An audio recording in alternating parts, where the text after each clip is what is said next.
The official discourse insists on selling an image of prosperity that simply doesn't exist in the real Brazil. While government propaganda boasts doctored numbers, reality knocks on the door of workers and business owners every day. What we are witnessing in the country is not just a simple economic slowdown, it is a process of systemic suffocation. Large chains and small businesses are succumbing. The recent case of Grupo Mateus, one of the largest retail chains in the country, which closed dozens of stores and laid off thousands of employees at once, is just the tip of the iceberg. When a retail giant which serves the masses needs to drastically cut its operations to survive, the message is clear. The consumer has lost purchasing power, and the business environment in Brazil has become unsustainable. Opening and maintaining a business in Brazil has become an act of heroism or pure insanity. The Brazilian entrepreneur wakes up every day with a relentless goal: to bear one of the heaviest tax burdens on the planet in exchange for poor infrastructure, Kafkaesque bureaucracy, and legal uncertainty. The result of suffocating those who generate wealth is mathematically predictable: mass unemployment, business closures, and capital flight. Capital doesn't tolerate mistreatment, and the investor, whether it's the small neighborhood shopkeeper or the large investment fund, simply gives up on committing resources. In a country that punishes productivity to sustain a bloated and inefficient public sector,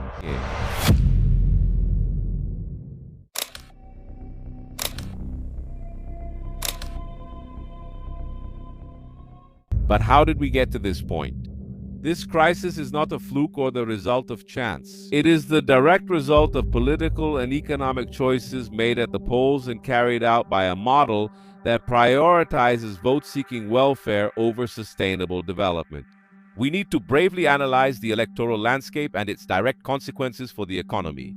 The consolidation of the left in power was massively driven by strong electoral showings in regions like the Northeast, where a model centered on dependence on the state has historically been implemented. In several northeastern municipalities, there are more people receiving government aid than working in formal employment. This cycle of dependence creates a captive electorate but destroys the local economy in the long run.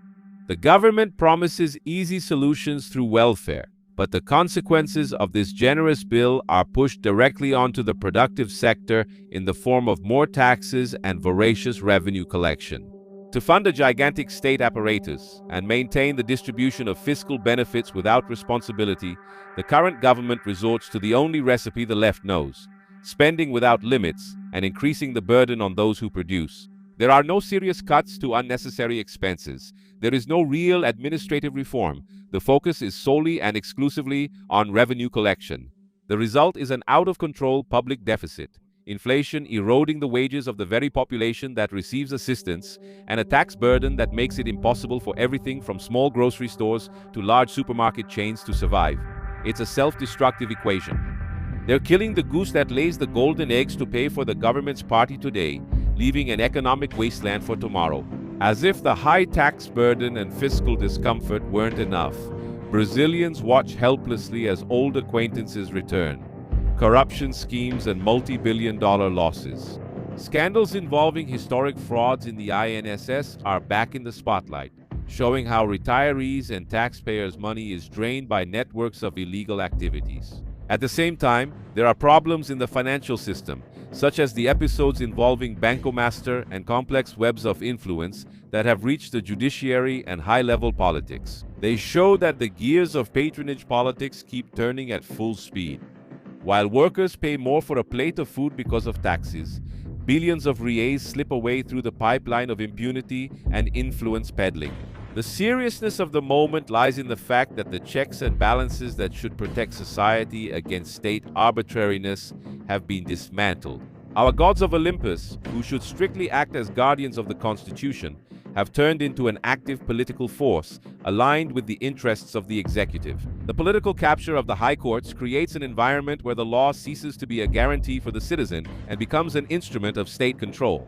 When judges exceed their constitutional prerogatives to interfere directly in politics, the economy, and individual rights, legal certainty evaporates. The main news portals in Brazil report the following information. The DMV confirms that driver's licenses will be blocked in 2026 for drivers with this issue on their CPF.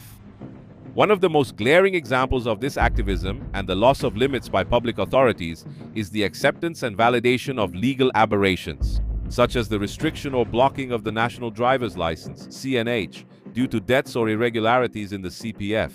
Let's speak the plain and simple truth. The CNH is a proof of technical competence. It certifies to society that the individual has undergone tests and is qualified to drive a motor vehicle on public roads. Driving is not and has never been an extension of credit. The CNH has nothing to do with your financial life, administrative issues, or debts with the tax authorities. Even so, here in Brazil, if you owe money, you can lose your right to drive. Two things that have nothing to do with each other. These are the consequences of a people who seem to be numb and don't care at all about absurdities like this. To manage financial and credit issues, the system already has the CPF and credit bureaus. Mixing up freedom of movement with the ability to drive a vehicle, which, for millions of workers, is actually their main work tool. Like rideshare drivers and delivery workers with outstanding debts and registration issues, is truly an act of arbitrariness. This is about the use of state power to coerce and suffocate the citizen, turning a technical qualification document into an instrument of state extortion. We think that at this rate, my dear brother, today, they are taking away a document that allows you to drive, a document that has nothing to do with credit and only indicates that you are qualified and have been trained to operate a vehicle. They are taking this away because of a financial debt, often with private institutions like Visa, MasterCard, and so on. But imagine if we keep moving forward with this, what will be the next step? Preventing citizens from walking around because they owe money, or from using public roads because they're in debt? Preventing them from walking on the sidewalk? Maybe preventing them from leaving their house? It seems that at this rate, it won't be long before something absurd like this becomes law.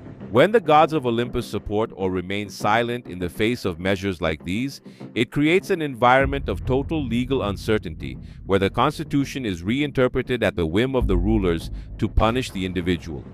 The end result of an economy suffocated by taxes, combined with a legal system that creates arbitrary rules and constant interventions, is panic in the market and among investors. No one invests where the rules of the game change with every court decision or government decree.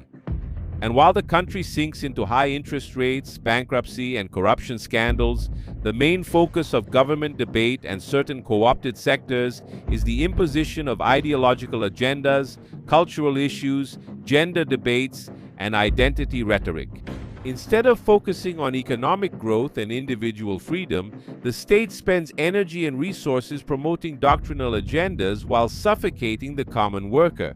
Brazil is facing a structural collapse fueled by wrong choices.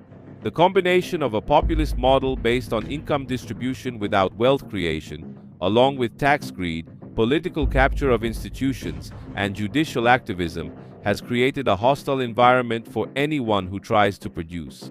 Closed stores and thousands of lost jobs in retail are symptoms of a serious disease. If citizens continue to be treated only as an inexhaustible source of revenue and their fundamental rights, such as the freedom to work and to come and go, keep being undermined by arbitrary decisions, the future holds even more stagnation. It's time to face reality head-on and question the direction of a country that prefers to punish production in order to feed the ever-expanding state.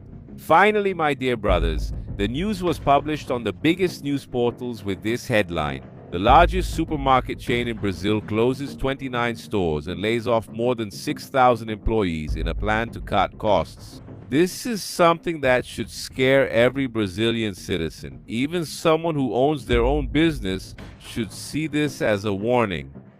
More than 6,673 employees are going to lose their jobs. Grupo Mateus is one of the largest supermarket chains in the country. And eating food is a basic and necessary thing for every citizen, whether they're poor, rich, a millionaire, and so on. When people even cut back on food consumption, my brothers, it shows that the situation is really very serious. The situation is really very serious. But instead of this usually generating concern, calls for accountability on social media, thousands of posts to show this outrage, none of that happens. On the contrary, today's society, especially Generation Z, is worried about chasing clout, about making competitions out of this madness. We even made this video here. If you haven't seen it, watch it. It's out there, showing that there are already mayors banning this in their cities because so many idiots, literally, want to take part in this and are crowding public squares. With this scenario and this mentality, my dear brothers, you don't have to be a prophet of doom to say that the future of our country is bleak and there's no chance of change in the short term. That's the truth. This video ends here. I hope you enjoyed it and above all understood it. If that happened, my dear brother, share it. Show it to more people because only then can we make a difference. The more people are aware of these traps that often come as trends. No, let's farm clout. It's just a current trend. There's no reason to take it seriously.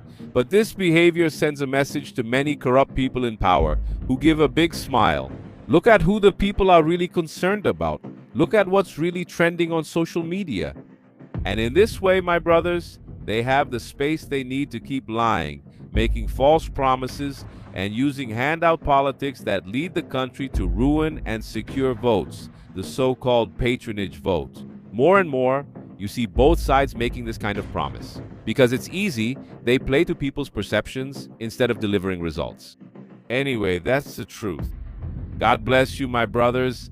I count on your help by sharing, liking, and commenting so we can keep bringing this content. If you can, become a member. There are many exclusive videos waiting for you. God bless you, my brothers. Hugs, and we move forward together, always facing the supernatural here on Encarando o Sobrenatural Official.